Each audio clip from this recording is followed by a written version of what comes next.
Quer falar? Fui colocar para gravar e esqueci. Ah, outra coisa. Lembrei. A faculdade, vocês devem ter recebido algum comunicado, algum e-mail, sinal de fumaça, alguma coisa do tipo, referente ao retorno das aulas presenciais, tá?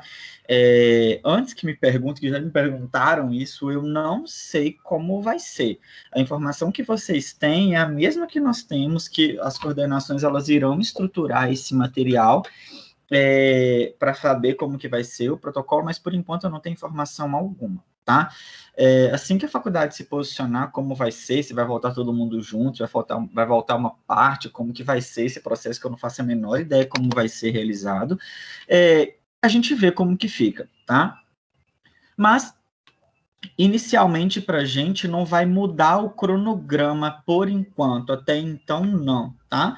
A gente vai continuar com o mesmo cronograma por enquanto, só se a faculdade falar que a gente vai precisar reestruturar a disciplina para um retorno, mas até então não, até então a gente vai continuar com o mesmo cronograma. Caso isso ocorra, aí vocês vão saber, e eu vou estruturar e vou migrar conforme solicitado, mas por enquanto não tem nenhum posicionamento quanto a isso, então é só a gente esperar, tá? Para ver como que vai ser. Caso a gente já retorne todo mundo para a sala de aula, belezinha, não tem nenhum problema, tá? Para a gente resolvido. O mesmo conteúdo que a gente vai ter lá, a gente vai ter aqui. Para a gente está tudo certo. Só que vocês teriam uma atividade para fazer que eu ia passar para vocês hoje, conforme cronograma, se eu não estou enganado. Vou até conferir aqui, tá? Mas como a gente está nesse perigo de retornar, né, para a sala de aula, então eu vou esperar essa semana para ver como que vai ser, como que a faculdade vai se posicionar, porque se a gente voltar para a sala de aula mesmo, eu prefiro dar uma recapitulada em um pedaço disso presencialmente com vocês em sala de aula, desenhar, explicar, que vocês perguntem, que aí é mais fácil para vocês realizarem a atividade, porque geralmente os alunos ficam muito perdidos no conteúdo quando vão fazer a atividade, então é uma atividade que dá um pouquinho mais de trabalho, então eu prefiro esperar para ver como que vai ser esse processo, que aí qualquer coisa a gente faz uma recapitulada de tudo, como vai acontecer. Oi. Boa noite, mas vai ser híbrida, né? Não sei, Ana, não tem informação não de nada. Voltar. Então, eu não faço a menor ideia como vai ser. Então, eu tô te falando. Nas escolas está sendo assim, porque eu sei que minha mãe trabalha em escola, e está sendo assim, cada semana vai um grupo, que é chamado de bolha. Então. E agora, como aumentou, tá assim, igual eu tenho criança em casa, e aí na semana que ele não vai, ele assiste a professora dando aula na escola. Eu quero saber se vai ser assim, prova. Eu não sei. É um pouco complicado, né, para falar. Não sei, Ana. Eu não sei como vai ser. No e-mail da faculdade, que tá falando? enquete perguntando se quer voltar aula online ou não. Qual curso que era o meu e-mail, e perguntando se eu queria voltar para aula, marcando, né? Se eu vou assistir aula online ou presencial. Ah, entendi. Eu não tô sabendo como que vai ser, gente, porque a faculdade, a única coisa que ela falou para os professores, ela mandou o mesmo, na verdade, ela mandou o comunicado de vocês pra gente. Então, a única coisa que eu sei é que tem para... Só um minuto, gente. Pois é, porque, assim, não vai caber todo mundo, né? Essa turma tem quantos alunos? Nem sei. Meus cachorros. Ô, Ana, repete, que eu não te ouvi, eu tava fechando a porta aqui. Essa aqui já tem 11 pessoas na turma, então acredito que sim. Não vão ser todos que vão aderir isso.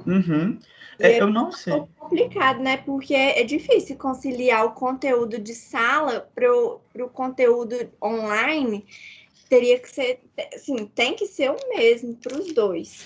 Então, Ana, por isso, como a faculdade não falou como vai ser ainda para a gente, porque o posicionamento que a faculdade nem sabe como que vai ser, gente. Então, por enquanto ela não fez o posicionamento para a gente. O que ela colocou foi que deve voltar com um retorno progressivo a partir da próxima semana, mas é só isso que eu sei. Então, eu não sei como está programando, como que vai ser ainda. Eu vi que tem muitas faculdades que não estão querendo aderir isso. Esse eu também vi.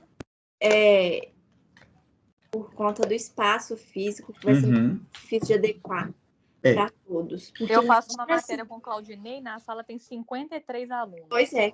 Imagina 53. Se 53 alunos resolvem na aula, gente. Eu não sei como vai ser, Ana. A faculdade ainda não falou nada, tá, pra gente. Eu estou esperando. Para vocês é ruim, né, ficar nisso, e para nós professores é pior ainda, eu garanto para vocês. Porque a gente fica na expectativa de que se vai ter que reestruturar a disciplina, se como que a gente vai ser. Então, assim, é uma incógnita para todo mundo, tá? Mas, o que a gente consegue, né, como que eu consigo falar para vocês é o seguinte: se mudar para um modelo híbrido, todo mundo em sala, uma parte em sala de aula, ou uma parte online, ou se não vai voltar presencial esse semestre, ou se vai voltar todo mundo presencial, independente disso, o conteúdo ele vai ser o mesmo, tá? Eu imagino que a faculdade deve se estruturar para acontecer, se for acontecer esse retorno, deve ser híbrido. Quem quiser ir para a sala de aula deve ir, quem não quiser, não vai. Então, agora, como que vai ser essa transmissão, também não sei como que vai ocorrer, eu não tenho informação de nada disso, tá? Mas, de certa forma, eu prefiro esperar para a gente fazer a atividade, sabe? Esperar pelo menos a faculdade se posicionar, o que vai ser desse retorno, para me dar maior segurança para vocês, porque senão eu passo essa atividade agora, aí semana que vem muda muita coisa e acaba que vocês vão ficar perdidos nesse processo.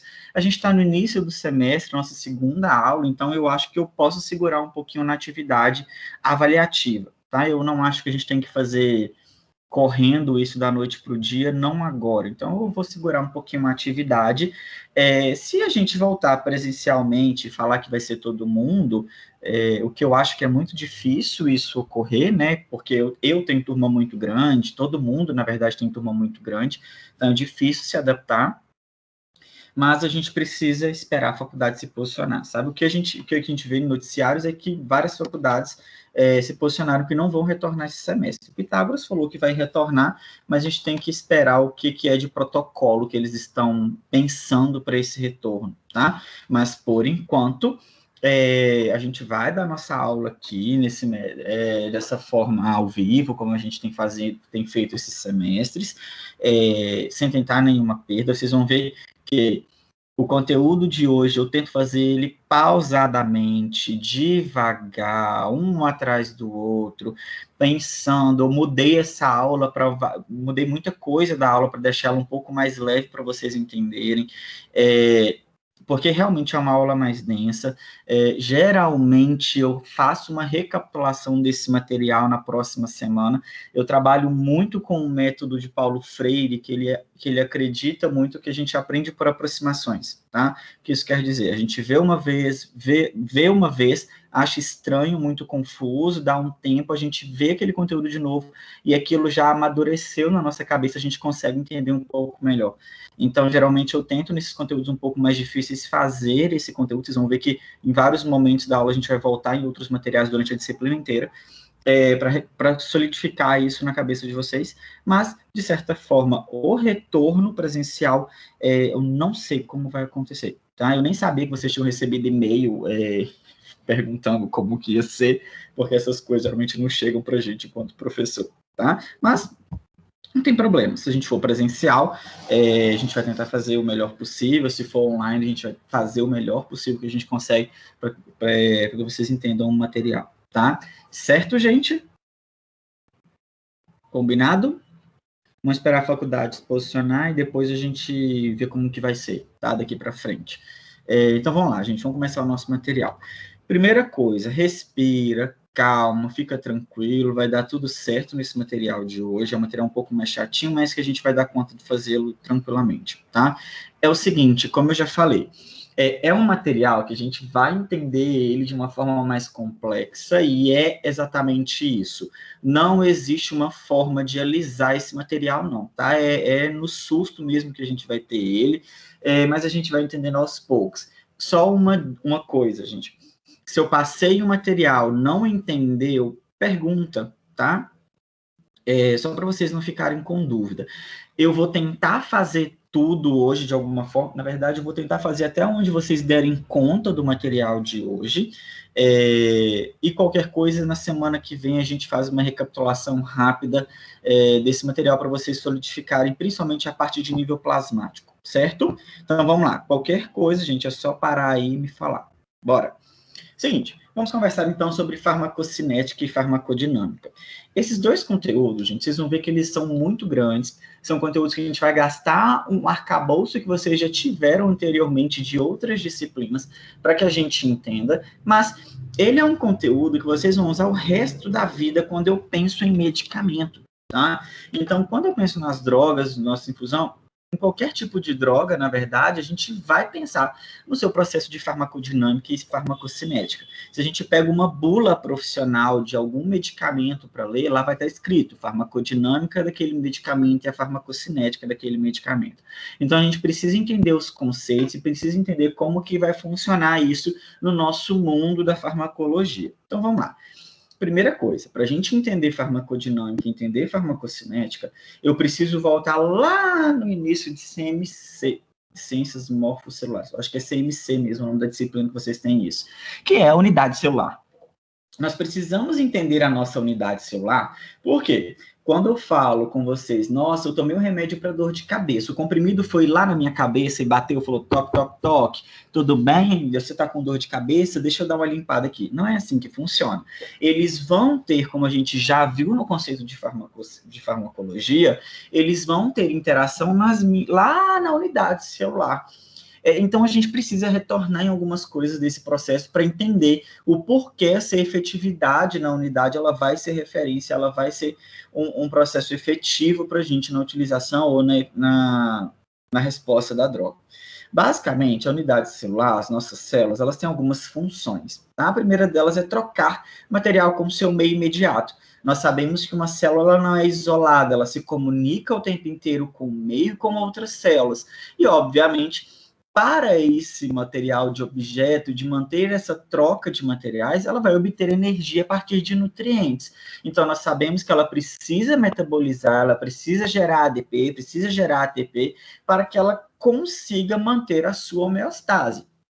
Uma célula, ela precisa manter uma homeostase para que ela sobreviva, tá? E, obviamente, para que ela mantenha isso, ela vai precisar, algumas delas vão sintetizar hormônios, neurotransmissores, enzimas, proteínas e outras moléculas complexas que farão parte de toda a minha cadeia celular, intracelular, na verdade, tá?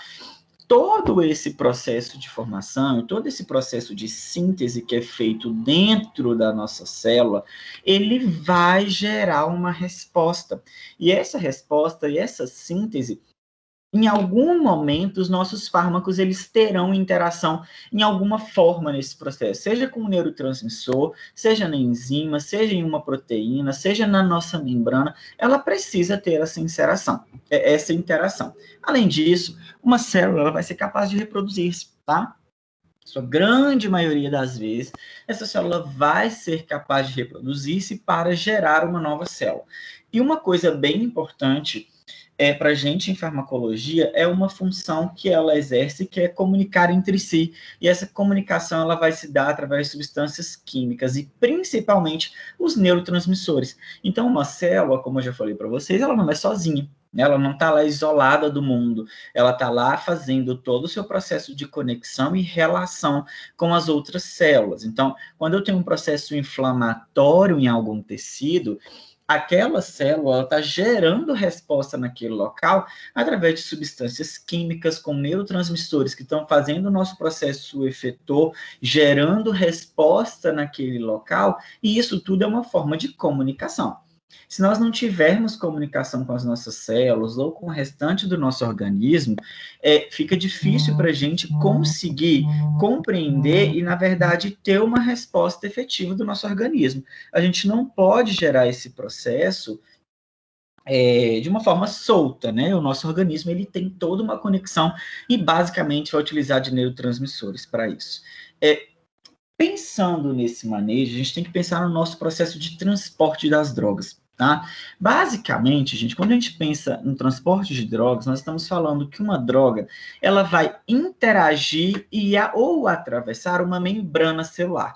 Então, essa interação que nós temos entre a droga com a membrana celular, ela vai ser entendida como uma farmacocinética. Lembrando, gente, que essa droga, a gente vai conversar sobre isso, mas ela pode atravessar a membrana de uma forma passiva. Então, esse medicamento pode chegar lá na membrana e, pluf, passar, principalmente aqueles medicamentos que são lipossolúveis. Por quê? Eu não tenho uma bicamada lipídica nas minhas células que vão gerar para a gente o nosso processo de construção. Então, isso vai ser uma informação onde ele vai atravessar imediatamente, ou ele pode interagir, por exemplo, com uma proteína de membrana. Então, aquele ou uma membrana carreadora, onde eu vou conectar nesse dispositivo e eu vou atravessar essa membrana. Esse processo de transporte ele vai se depender de algumas formas, tá? Então, a nossa farmacologia, ela vai ser dividida basicamente no estudo da farmacocinética e a farmacodinâmica, onde basicamente a farmacocinética é o caminho que o medicamento faz no organismo, é aquele caminho, a cinética que ele faz dentro do meu organismo, e nós vamos ter etapas dentro dessa farmacocinética para ser descritas. E a nossa farmacodinâmica é o estudo que os efeitos bioquímicos e fisiológicos daquele fármaco e seus mecanismos de ação. Então, quando a gente pensa na estrutura de um medicamento, na estrutura não, na verdade, a forma que ele vai interagir com esse organismo, quando eu tomo um medicamento, ele vai fazer um caminho até chegar lá naquela membrana, certo? Quando ele chega e interage com aquela membrana, eu já estou pensando na dinâmica, na farmacodinâmica desse medicamento e os efeitos que eles gerarão, tá? Obviamente, gente, esses efeitos, eles são enormes, é uma enorme variedade. Então, a farmacocinética ela é um pouco mais geral, então a gente consegue compreendê-la de uma forma mais ampla. A farmacodinâmica ela é extremamente específica e sensível. Então, cada organismo e cada medicamento ele vai ter a sua farmacodinâmica muito peculiar dentro desse organismo, tá? E a gente vai entender passo a passo dentro delas. Então, a primeira delas, como a gente vai pensar na droga, então a nossa farmacocinética, nós vamos pensar em algumas etapas, tá? A primeira delas é a etapa de absorção, que vai depender das vias de administração, como nós vimos na nossa aula anterior. O processo de administrar uma droga, a via de administração, ela vai gerar para a gente uma das etapas ou não da absorção. Nós temos uma das vias de medicamento que ela não vai gerar esse processo de absorção para a gente, que ela já cai direto no meu plasma, que é a via intravenosa. Tá? Então, quando eu faço, pode ser por um gel, por um scalp, por um acesso venoso central, independente do dispositivo, mas eu preciso de um dispositivo, esse medicamento ele vai cair direto na corrente sanguínea e já vai fazer o seu processo de distribuição, tá? Mas a nossa farmacocinética, ela passa pela absorção, a distribuição, a biotransformação dessa droga e a eliminação. Então, aqui, nós estamos falando... Oi? A biotransformação é a metabolização, né? Sim, vai ser um processo de metabolização, só que a biotransformação... Isso. Né? Oi? É o ADM, é? Oi? Não entendi, meu bem, desculpa, é porque cortou você. Ah, tá. O ADM, é? Sim, o nosso processo de biotransformação vai ser... Isso, vai ser todo o nosso processo de metabolização da droga e, obviamente, dessa biotransformação, tá? Que ela vai ser dividida em duas etapas, como a gente já viu basicamente no processo de oxidar esse fármaco e de deixar ele um pouco mais hidrofílico para que ele consiga gerar para a gente a nossa eliminação final, tá? A biotransformação é um processo bem complexo e a gente vai entender um pouquinho sobre como vai funcionar ele, tá? Já em comparação, quando a gente pensa lá na nossa farmacodinâmica, a farmacodinâmica, como eu já falei para vocês, ela é extremamente específica. Então, nós vamos entender o local de recepção, de ação de receptor. Então, nós estamos falando da interação fármaco-receptor. Então, a interação, o medicamento chegou no local, chegou na célula, então ele vai precisar gerar uma informação. Então, o local de ação do receptor, o mecanismo de ação e o efeito terapêutico. O medicamento, ele precisa gerar um mecanismo de ação e ele vai gerar um efeito terapêutico, tá? Quer dizer que ele só o efeito terapêutico que ele vai gerar? Não, não é somente o efeito terapêutico, tá? Mas o que a gente quer, na verdade, o que a gente espera do medicamento é que ele vai gerar aquele efeito terapêutico, mas, em compensação, a gente sabe que também tem alguns outros efeitos que podem gerar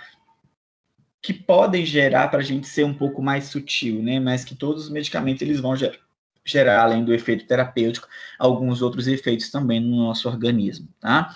Mas, então, a nossa farmacocinética, nós vamos pensar lá no nosso processo do fármaco no local da administração, ele vai gerar absorção ou não, se for endovenosa, mas, basicamente, gerou a absorção, vai gerar a distribuição desse medicamento, sua biotransformação e a excreção.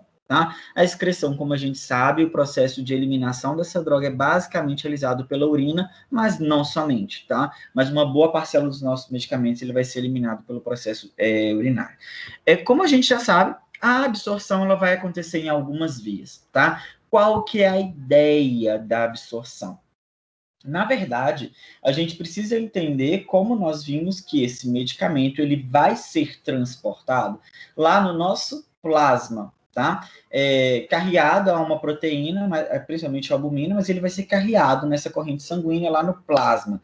Então, quando eu penso na absorção do medicamento, se eu falo que aquele medicamento vai ser absorvido, quer dizer que ele não caiu diretamente no plasma. Então, o que isso quer dizer? Eu utilizei de uma outra via de administração para que esse fármaco alcance o meu plasma. Então, se eu faço o medicamento via oral, por exemplo, o meu medicamento ele já está no plasma? Não, ele está no sistema intestinal.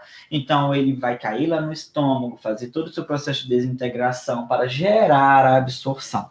Se eu faço um medicamento intramuscular, ele vai passar pelo meu intestino? Não, não vai passar pelo intestino, mas ele vai passar pelo processo de absorção, porque ele caiu no meio está extracelular, ele caiu lá no meu processo muscular. E isso vai gerando todas as nossas diferenças de absorção, onde eu vou ter algumas vias que vão gerar um processo de absorção um pouquinho mais demorado, porque eu tenho mais barreiras para gerar essa absorção, e outros que vão gerar uma absorção mais rápida, tá? Como a gente sabe, por exemplo, na administração por via pulmonar. Se eu faço um medicamento pulmonar no meu paciente por via respiratória, a gente sabe que a absorção desse fármaco ela é rápida, tá? Tanto que, quando a gente for ver lá os nossos medicamentos que são utilizados, por exemplo, o óxido nítrico, os nossos medicamentos que são utilizados em processos cirúrgicos para fazer a sedação, a analgesia, fazer a manutenção nosso processo anestésico, uma boa parcela dos fármacos eles são utilizados por via respiratória. Por quê? Você começa, rapidamente ele tem efeito, e por quê? Eu tenho uma membrana muito fininha que vai fazer o meu processo separar o alvéolo lá da minha corrente sanguínea, então eu tenho um processo muito fininho e gera uma absorção muito rápida. E quando nós retiramos o fármaco, rapidamente ele também para de gerar efeito. Por quê? Como se fosse uma dose dependente. Eu dependo da administração daquele fármaco continuamente, e quando ele para, o fármaco, se ele tiver uma metabolização rápida, obviamente, ele já vai parar de fazer efeito, tá? A absorção, a ideia dela é que esse fármaco chegue, então, no nosso plasma, né? Alguns fatores, gente, eles vão afetar a velocidade de absorção, tá? A gente comentou um pouquinho sobre eles, então a primeira forma de administração. Então, se eu tenho uma forma de administração, e não a via somente, tá, gente? Mas se eu faço uma administração inadequada de um fármaco por via oral, sublingual, muscular, independente da forma, independente da via, se eu faço uma forma de administração inadequada, ele vai gerar para mim uma redução ou uma aceleração. Por quê? Principalmente pensando no meu fluxo sanguíneo. o pessoal da enfermagem, quando vê lá nas disciplinas de... Gente, eu sempre chamo ela errado, que é semiologia e semiotécnica, mas na faculdade tem outro nome, tá? Mas é semiologia e semiotécnica. Vocês vão ver que a administração intramuscular, o ideal é que a gente administre em grupos musculares onde eu tenho um maior, na verdade, fluxo sanguíneo. Por que isso? Porque eu quero que ele vai gerar uma absorção um pouco melhor. Se eu tenho um músculo que ele tem uma irrigação um pouco menor, o meu fluxo sanguíneo é menor, obviamente ele vai gerar uma diferença na absorção. É a mesma coisa se eu penso em qual eu tenho maior rapidez no meu processo de absorção medicamentosa. Se eu faço um medicamento intramuscular ou se eu faço um medicamento oral. Se eu faço um medicamento com tópico ou se eu faço um medicamento que ele vai gerar uma outra efetividade, por outra via. Uma outra questão que é importante da velocidade de absorção é a função gastrointestinal. Se eu tenho um paciente com uma alteração de função gastrointestinal, meu medicamento vai gerar a mesma absorção se eu fizer oral? Será que a via oral seria uma via interessante para a gente gerar administração nesse paciente? Isso é interessante, por exemplo, em pacientes cirúrgicos abdominais, pacientes que têm irritação intestinal muito prolongada, pacientes que têm doenças que são intestinais, interações crônicas. Então, todo esse manejo, ele vai pensar e, obviamente, ele vai gerar uma mudança na velocidade dessa absorção. E outra questão é a presença de outras drogas que elas também podem gerar interação.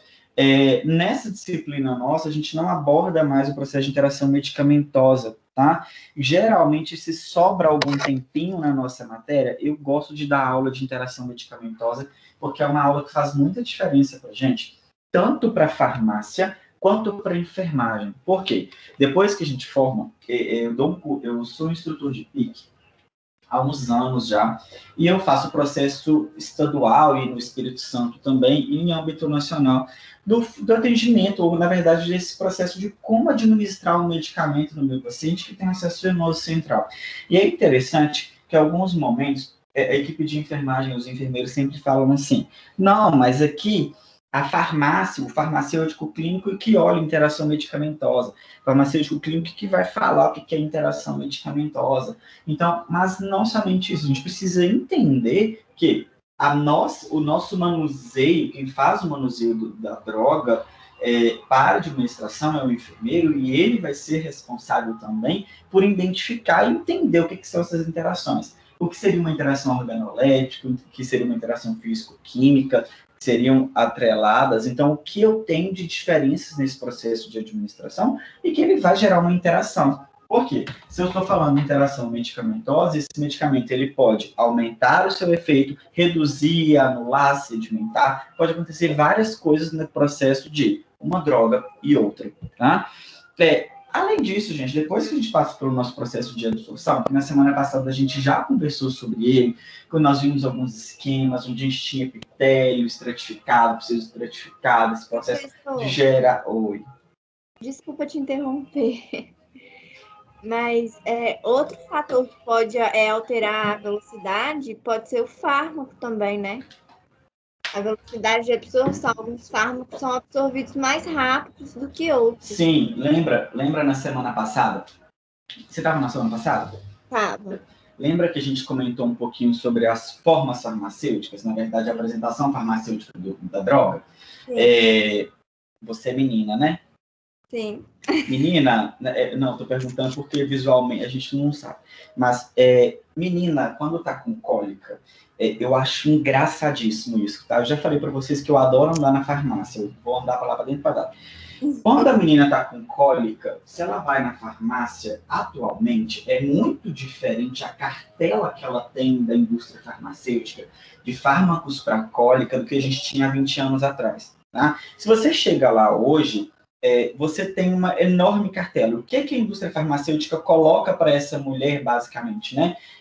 De diferença como um merchan do produto. Você sabe me falar? Como assim? Você chega lá, então, vai ter aquelas 30 caixas. Aí, qual que... 5 buscopan diferente. E sim. Muda quase nada. A fórmula vai ser basicamente a mesma. Se você pega o composto, é basicamente o mesmo. O que vai diferenciar que uma indústria farmacêutica fala de uma, fala do outro? Ela vai escrever na caixa assim, alívio em 5 minutos, alívio em 2 minutos, tomou, passou. Por que ele vai falando isso? Pela fórmula, pela forma farmacêutica que ele empregou naquele medicamento. Então, a gente consegue ver, por exemplo, alguns... Né? Não, pela fórmula não, pela forma farmacêutica. Ele vai te entregar um que vai ser, por exemplo, um comprimido, e o outro ele vai te entregar um que vai ter um gel dentro de uma cápsula. E quando ele chega, ele vai te entregar uma forma farmacêutica diferente, tá? Então, você vai ver que alguns... É a mesma coisa do líquido, né? Então, assim, eu tenho pânico de medicamento líquido, eu não gosto, mas tem gente que gosta, né? Então, a indústria farmacêutica... ela... mais rápido. Mas eu falo assim, quanto a gente pode pensar num fármaco mais hidrofílico e um outro mais hidrofóbico. Não, sim. Com certeza, o que está mais próximo do balanço ali, hidrofílico e hidrofóbico vai ser absorvido mais rapidamente do que o outro, né? Não, sem dúvida. Mas aqui a gente não está pensando lá já não. A gente não está comparando um e outro não, tá? Aqui eu estou comparando ainda um fármaco. Então, por exemplo, se eu dou uma... Vou pensar... Se eu dou uma dipirona para um idoso... Gotas, entendeu? Dipirona comprimido, gotas... Também, isso. E um comprimido eu vou ter diferença na absorção. Mas se eu dou o mesmo fármaco, eu dou um comprimido de dipirona para um adolescente ou uma criança e dou o mesmo comprimido para um idoso de 80 anos, eu vou ter diferença nesse processo de absorção. E isso vai ser gerado por quê? Da célula. Por conta celular e por conta do meu processo de fluxo sanguíneo intestinal, tá? Então, eu estou entregando o mesmo medicamento em formas diferentes. É a mesma coisa que quando eu penso em medicamentos que são entregues de absorção. É muito comum a gente ver idoso, né? E a gente vai falar isso depois, que o idoso fala assim, nossa, eu comi de manhã, mas eu tô cheio, não quero almoçar. Adolescente, ele come agora, dá meia hora, o que ele faz? Que é abrir um pacote de biscoito e comer. Ele está com fome, a metabolização é muito mais rápida.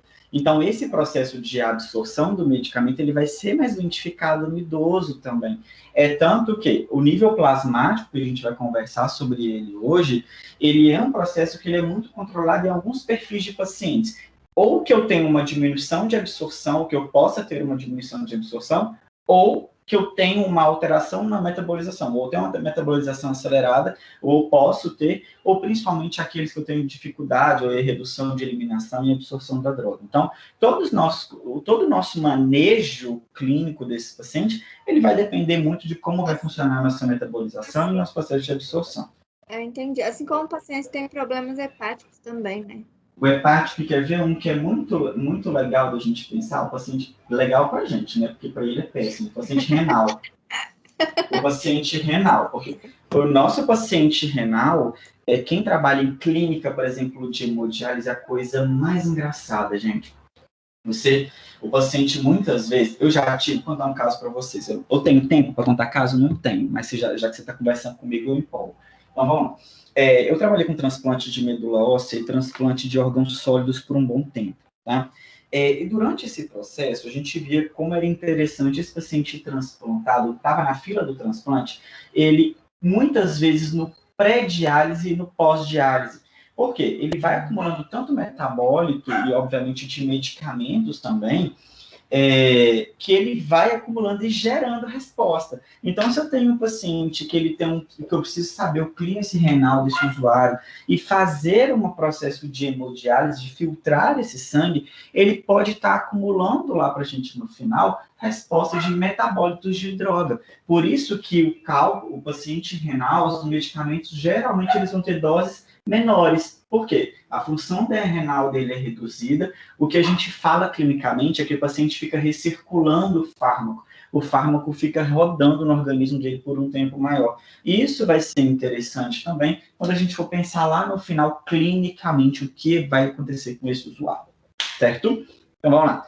A nossa distribuição, ela vai ocorrer para a gente, obviamente, na verdade, a gente precisa que ela ocorra Nós vamos ver algumas classes de fármaco lá no final da nossa disciplina, onde elas não vão gerar esse processo de circulação, de distribuição. Alguns fármacos, eles não vão fazer isso muito, eles vão gerar um processo muito local, tá? Mas, basicamente, a distribuição, ela vai envolver o transporte das moléculas de droga no corpo. Então, nós estamos falando que eu tenho o medicamento que ele vai ser transportado no meu organismo. Se o meu medicamento é para fazer efeito no pulmão, ele não vai rodar só no pulmão, ele vai rodar no meu organismo inteiro esse medicamento.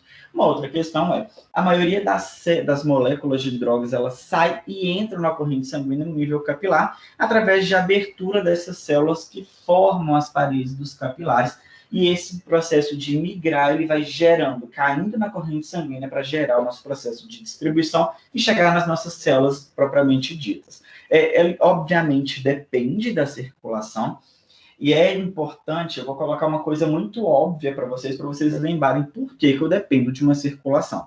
Se eu tenho um paciente parado, ele está em parada cardiorrespiratória, o meu medicamento está circulando? Não, não está circulando. É tanto que nós vamos fazer manobras de RCP, ventilação, obviamente não pensando que eu preciso distribuir a minha droga, mas pensando em fazer o meu processo de circular o meu paciente. Esse medicamento, ele precisa chegar nesses tecidos. E, além disso, a gente sabe que a distribuição do medicamento, ele depende dessa circulação sanguínea, e o local onde ele vai gerar efeito, eu também preciso ter uma circulação sanguínea muito bem efetiva, tá? E isso é fácil de a gente pensar. Se eu tenho um paciente que eu preciso fazer um tratamento, por exemplo, de função de alguma hepatite, vou colocar uma hepatite, tá? Ou em algum tecido-alvo que ele é muito vascularizado, o medicamento, ele vai conseguir ele vai chegar naquele órgão rápido. Por quê? Ele tem um alto fluxo sanguíneo. É diferente se o pessoal da dermato, né, que geralmente faz acompanhamento para, por exemplo, crescimento de cabelo, a gente sabe que ele vai fazer um tratamento que ele é longo, um tratamento demorado. Por que isso? Porque a minha unidade que eu quero que gere efeito, ela é menor, bem pequenininha, e a minha circulação, ela também é menor. Então, acaba que depende da circulação para distribuir, mas isso é óbvio, mas para ele gerar efeito, eu também preciso que esse medicamento chegue naquele local. Se eu tenho um órgão que está com pouca vascularização, eu tenho uma necrose naquele tecido, eu não tenho circulação. Então, o meu medicamento chega na distribuição naquele local? Obviamente que não, né? Se eu tenho uma necrose naquele local, meu medicamento não vai conseguir acessar aquele tecido porque eu não tenho necrose naquele local. Elas são distribuídas rapidamente para os órgãos que vão receber grande quantidade, como a gente já comentou, e o principal deles vai ser o fígado e a função renal, então os rins, que tem um alto volume de suprimento sanguíneo no seu processo de distribuição. Então, a nossa distribuição, gente, quando a gente pensa nessa distribuição, ela vai chegar lá na célula, tá? Então, ela está no plasma, carregada uma proteína sanguínea, então lá grudadinha na albumina, ela vai chegar numa célula. Quando ela chega nessa célula, para onde ela vai entender? Ela chegou lá, e agora? O que eu faço? Ela vai depender de algumas formas, porque ela vai interagir com essa membrana de alguma forma. Essa interação, por exemplo, se eu tenho drogas lipossolúveis, elas dissolvem-se nessa camada lipídica, então ela consegue passar, elas difundem para dentro e fora dessa célula com facilidade. Por quê? Eu não tenho lá uma bicamada lipídica que faz um processo de construção celular. Então, as drogas lipossolúveis, elas conseguem fazer esse processo muito facilmente, tá? Mas, somente por isso, se a minha droga ela não é muito lipossolúvel, se a minha droga ela não é lipossolúvel, quer dizer que ela não vai gerar efeito? Não, ela vai gerar efeito, mas ela não vai passar de uma forma dissolvendo nessa camada. Ela vai utilizar, por exemplo, canais de sódio e potássio, ou ela pode utilizar as proteínas transportadoras, principalmente quando tem uma molécula um pouco maior de droga, que ela vai utilizar carreando através dessa proteína para dentro da célula. Lembrando, gente, os nossos medicamentos, quando a gente for conversar um pouquinho sobre eles na frente, cada um deles vai gerar esse processo de interação de uma forma diferente. Então, a gente vai conversar passo a passo, pouquinho a pouquinho sobre eles daqui para frente, tá? Como eu já comentei para vocês, eles têm uma importante ligação com a proteína, então, essa proteína ela faz parte do processo de carreamento, então ela vai aderir a essa proteína para fazer esse processo de transporte. As drogas ligadas a proteínas plasmáticas, elas são inativas, então o que isso quer dizer? Como eu já comentei para com vocês, se eu tenho uma droga aderida à minha albumina, o meu medicamento para fazer efeito, ele não precisa chegar na minha célula. Então, o medicamento que vai gerar efeito para mim é aquele que saiu da minha corrente sanguínea e chegou naquele tecido. Então, somente a parte livre daquele fármaco, a não ligada, que ele vai atuar diretamente nas células do meu organismo. Então, esse medicamento ele vai fazendo o processo de controle de liberação no plasma através da redução dos níveis plasmáticos das drogas, que vão gerando, ele desprende dessa proteína para gerar a sua efetividade clínica no meu paciente. Algumas drogas, elas podem gerar o processo de armazenamento, e esse processo de armazenamento ele vai gerando a liberação gradual à medida que ocorre uma redução sérica. Redução sérica, gente, é a redução do que eu tenho na circulação, do meu nível plasmático em distribuição no meu organismo. Os mecanismos de armazenamento, eles vão reduzir o risco de intoxicação, que é interessante, porque se eu tenho um fármaco em uma alta concentração, como a gente vai ver daqui a pouco, ele tem efeito que pode ser um efeito do que eu não espero. Se eu tomo um remédio para dor, eu quero que ele tire a minha dor. Eu não quero que ele me deixe tonto, por exemplo. Eu não quero que eu tenha tontura, que eu tenha vertigem. E vou dar um exemplo para vocês. Eu, com dipirona, eu fico exatamente assim. Se eu tomo dipirona, eu fico lesado, eu fico sonso, tá? E ele vai ser um efeito que a gente vai ver que não é um efeito terapêutico. Eu não tomei para ficar sonso, tá? Eu tomei ele pensando que eu estava com alguma dor ou para reduzir uma febre, tá? Então a gente vai entender um pouquinho melhor sobre esse processo. Além disso, a nossa distribuição ela vai ser limitada no sistema nervoso central. Isso vai ser porque a barreira hematoencefálica, que a gente sabe, ela é extremamente lipofílica. Então, a sua composição, ela tem uma camada muito entrelaçada, muito interjusta de gordura. Então, o que acontece? Se eu chego com um medicamento lá, que ele é hidrofílico, ele não consegue passar nessa barreira. E isso é interessante porque, clinicamente, nós vamos perceber que, dependendo do tratamento que esse paciente faz, aquele medicamento ele vai ser muito lipossolúvel, a gente já sabe. Se eu quero fazer um tratamento neurológico do paciente, eu não consigo utilizar uma droga que seja hidrofílica, porque eu não consigo passar pela barreira hematoencefálica, e alguns medicamentos que eles podem não conseguir fazer esse processo de transporte, de passar por essa barreira, eles vão ser feitos direto intratecal, tá? E isso é importante, é interessante para a gente perceber em alguns, por exemplo, alguns tratamentos neurológicos de meningite, alguns pacientes que têm o processo efetivo, que tem algum tumor neurológico, eu preciso fazer algum medicamento e eu preciso fazer ele intratecal para acessar diretamente aquele local. E, obviamente, na gravidez, a maioria das drogas, elas atravessam a placenta e podem afetar o feto. Isso é importante, e, obviamente, e assim, a gente tem que entender que se eu tenho um menino, eu não, né, mas as mulheres têm um menino na barriga, lá no útero, bonitinho, eu tenho uma alta vascularização que vai ocorrer naquele útero. Aquele útero vai ficar extremamente vascularizado, porque a minha placenta está fazendo lá na minha membrana coriônica toda a minha distribuição de sangue para o menino, para o feto, tá? Então, os nossos medicamentos, eles vão passar praticamente, em sua grande maioria, muito facilmente para essa placenta, por essa placenta. Então, grávidas, ou se você conhece alguém grávida, que está lá esperando o menino, com aquele menino chutando, fica enjoado e vomitando o tempo inteiro, lembrem-se que ela não pode tomar qualquer medicamento o tempo inteiro. Isso era interessante porque antigamente há uns 30 anos talvez, ou até mais que isso, as mulheres elas tomavam a talidomida, que era um medicamento que ela reduzia muita náusea. Aí as mulheres tomavam a náusea gravídica, né? Ela passava muito rápido, melhorava muito fácil. Só que, naquela época, entendia-se, resolvia e acabou o problema, né? Só que começaram a nascer algumas não, né? Mas várias crianças com deformidades geradas através do processo gestacional, atrelada ao medicamento. Tanto que hoje a gente não se utiliza isso, mas ela foi gerada, esse processo, porque ela atravessa a placenta e vai gerar a diferença no nosso processo de absorção, nosso processo de embriogênese. Então, vamos lá. A nossa biotransformação, gente, como a gente conversou um pouquinho, esse medicamento está sendo distribuído, tá?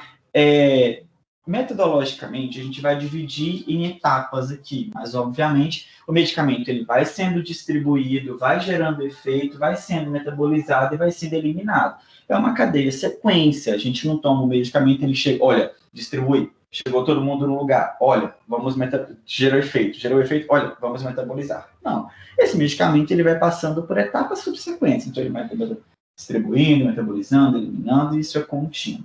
Mas a nossa biotransformação, ela basicamente vai ser um processo de inativar esse fármaco. Depois que ele já gerou o seu efeito, depois que ele já teve a efetividade clínica que a gente espera daquele fármaco, o que eu preciso? Eu preciso eliminar ele do meu organismo. Então, eu vou eliminar ele através de uma inativação. Eu inativo esse fármaco, então, que vai ser o nosso processo de biotransformar o nosso medicamento. Então, aquela composição, ela chega no nosso organismo, gera efeito, vai ser biotransformada, ele vai ser inativado para que ele gere e depois seja eliminado, tá? Mas essa inativação, a gente entende ela de algumas formas, tá? A primeira delas nós podemos, o fármaco que a gente toma nesse processo de biotransformação, ele pode gerar de alguns efeitos. Então, nós temos, primeiro, uma droga ativa. O que isso quer dizer? Eu tomei uma droga e é realmente aquele medicamento que eu tomei que ele vai gerar o efeito, tá? Então, vamos pensar, ibuprofeno. Tomei ibuprofeno, esse ibuprofeno ele vai gerar o processo, depois que ele fez o seu efeito, vai ser metabolizado, tá? Então, tomei o ibuprofeno foi lá, foi metabolizado. Essa inativação gerou para a gente um metabólito inativo. O que isso quer dizer? Tomei o ibuprofeno, ele gerou o efeito, foi metabolizado, tá? Foi biotransformado. E essa metabolização, ele gerou um composto que ele é inativo. O que isso quer dizer? Ele não gera mais efeito. Depois que ele foi metabolizado, a única coisa que vai sobrar para acontecer no meu organismo, ele vai ser eliminado, tá? Em sua grande maioria, essa inativação, ela vai acontecer por relação desse fármaco e depois ela gera um composto atrelando água, deixando ele hidrofílico, que aí a gente consegue eliminar ele, por exemplo, por função renal. Mas é somente isso que a gente pode ter no nosso fármaco? Não.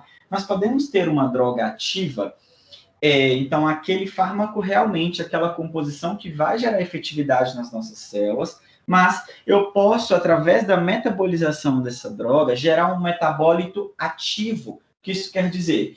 Depois que ele foi metabolizado, a sua metabolização também gera efeito celular. Então, quando eu tenho um fármaco com metabólito ativo, esse fármaco ele gera efeito, tá? Então, aqui eu tenho efeito na minha célula. E depois desse efeito, ele vai sofrer uma metabolização e eliminado de novo, tá? Mas não somente isso, nós temos também alguns fármacos que eles são entendidos como drogas inativadas ou prodrogas, tá? Geralmente na bula ele vem como prodroga. O que isso quer dizer? Eu tomo aquele fármaco, eu tomo aquela composição, mas não é ela que vai gerar o efeito lá na minha célula, tá? Vai ser quem? A sua metabolização. A gente espera que ele metabolize para que ele gere efeito celular. Então, eu tomo esse fármaco e ele gera uma metabolização. Dessa metabolização, o seu metabólito que vai gerar a sua função. É como se ele precisasse ser ativado, tá? Então, recebo um fármaco, ele vai ser metabolizado, ele vai ser como ativado, então, aquele novo composto que gera efetividade clínica para a gente, tá? Isso é interessante. Essa tabela é do livro Hangdale, tá? Que é um livro de farmacologia que eu acho ele super legal. Extremamente complexo, eu acho ele muito complexo para o que ele se destina, mas é um livro bem interessante. E aqui a gente consegue ver alguns fármacos para a gente entender um pouquinho como que funciona esse manejo em droga ativa, prodroga, o que seria isso. Então, nós temos aqui alguns medicamentos que são muito comuns, tá? Por exemplo, nós temos alguns fármacos inativos. O que isso quer dizer? Eu vou receber esse fármaco, ele é inativo, ele é um profármaco. Então, ele vai precisar metabolizar para gerar efeito. Um clássico desse, A prednisona, tá? A prednisona é um fármaco inativo, então eu preciso que ele gere primeiro o seu processo de metabolização, porque qual que vai ser o metabólito ativo? A prednisolona. Então, dentro do meu organismo, depois da primeira metabolização, da sua biotransformação, ele gera no meu organismo a prednisolona e ela sim é efeito, tá? Ela que vai gerar o efeito pra gente. Nós temos também os fármacos são fármaco ativo, tá? O que isso quer dizer? É um fármaco que vai gerar para a gente efetividade, depois ele é metabolizado e eliminado, ou ele pode gerar o metabólito ativo, mas também pode gerar o metabólito tóxico, tá? Um bom clássico para a gente entender desse metabólito tóxico é a ciclofosfamida. Ciclofosfamida, gente, ela é... Esqueci um pouco o nome do medicamento, peraí que eu vou lembrar, gente. Estou lembrando para onde te destina, mas estou esquecendo. Quimioterápico. A ciclofosfamida é um quimioterápico. Nós utilizamos ela muito no tratamento do transplante de medula óssea, alguns pacientes com leucemia mieloide aguda, leucemia linfocítica aguda, os pacientes que fazem tratamento ambulatorial, geralmente das leucemias e de linfomas, eles vão utilizar a ciclofosfamida. A ciclofosfamida, nós temos alguns parênteses com a ciclofosfamida. A primeira delas é que ela é um fármaco inativo, é um profármaco. Então, nós administramos a ciclofosfamida no paciente, mas é a ciclofosfamida que vai gerar efeito? Não, ela vai ser metabolizada. Essa metabolização, ela vai gerar um metabólito ativo, que é quem vai gerar efeito naquele paciente, que é a mostarda de fosforamida, tá? Então, a mostarda de fosforamida, ela foi lá, gerou efetividade clínica que eu quero naquele paciente, tá? Ela foi lá no ciclo celular daquelas células que estão inativas, gerou efetividade ou de morte celular, ou de redução de efetividade, redução de neurotransmissor, redução de proteínas, enfim, ela vai gerar sua efetividade. Depois que ela tem efetividade, ela vai ser metabolizada de novo. Por quê? Não vai ser a mostarda de fosforamida que vai ser eliminada pela urina, vai ser depois da sua metabolização. Só que essa nova metabolização, ela gera para a gente um metabólito tóxico, tá? Esse metabólito tóxico, qual que é o problema dele? Se eu estou falando que é algo que foi metabolizado, que ele é tóxico, ele vai ter um efeito naquele local, que é um efeito que eu não queria muito que ele ocorresse, tá? Um efeito que eu sei que ele vai ocorrer, eu sei que tem esse metabólito, eu sei que ele vai existir, mas não é o que eu quero. Ninguém faz medicamento, ninguém prescreve um medicamento para um paciente esperando que tenha efeito tóxico. Não é isso que quer, mas ele existe, tá? O metabólito tóxico se chama acroleína. Deixa eu ver se eu coloquei aqui a imagem. Não coloquei, não. É a acroleína. Qual que é o problema da acroleína, gente? Ela adere ao meu tecido da bexiga. Então, a acroleína, ela vai lá, eu administro a ciclofosfamida, ela vai ser biotransformada em mostarda de fosforamida, gera o efeito celular, biotransformo de novo e ela gera acroleína. A acroleína, no seu processo de eliminação, vai lá na função renal, é filtrada, chega na bexiga, ela adere na bexiga, tá? E essa aderência na bexiga, ela gera um quadro clínico que se chama cistite hemorrágica.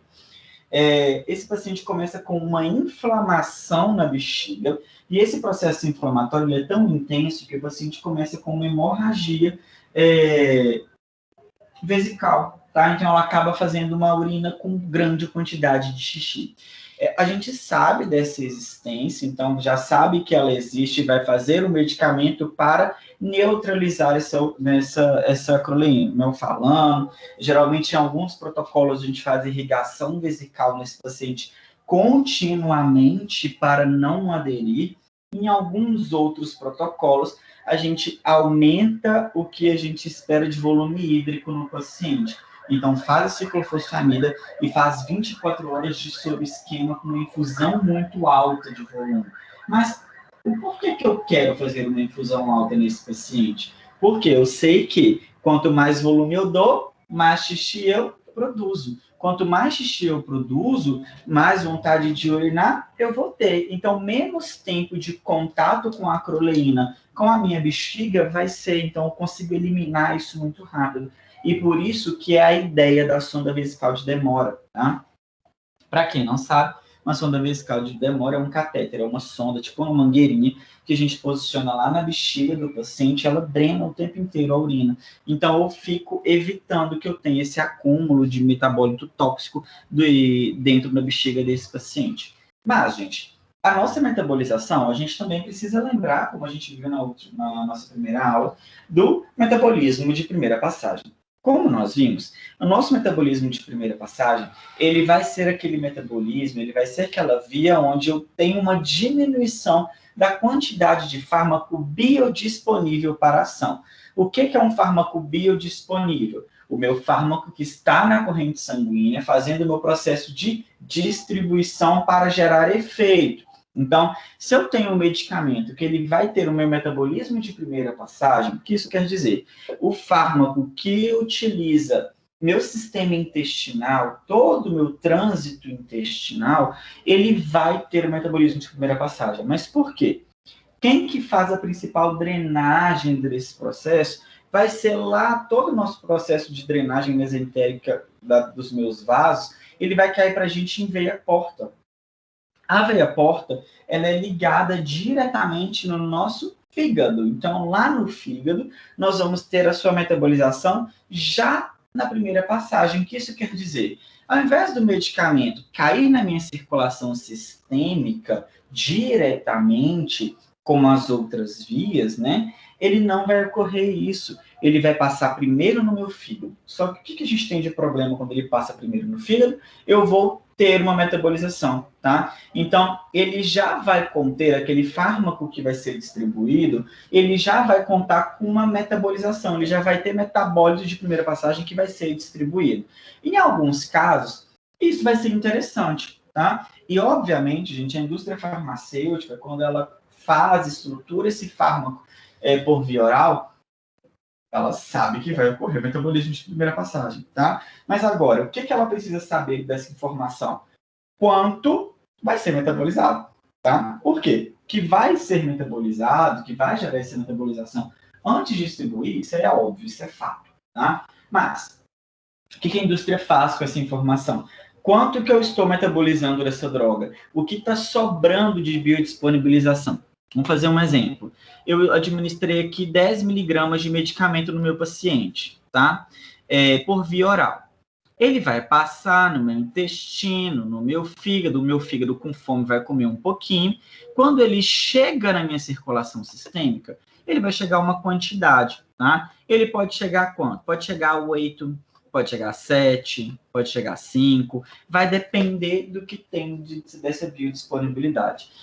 É fechado exatamente a quantidade? Não, muitas vezes não vai ser, tá, gente? A gente administra, mas depende do processo de metabolização de cada paciente.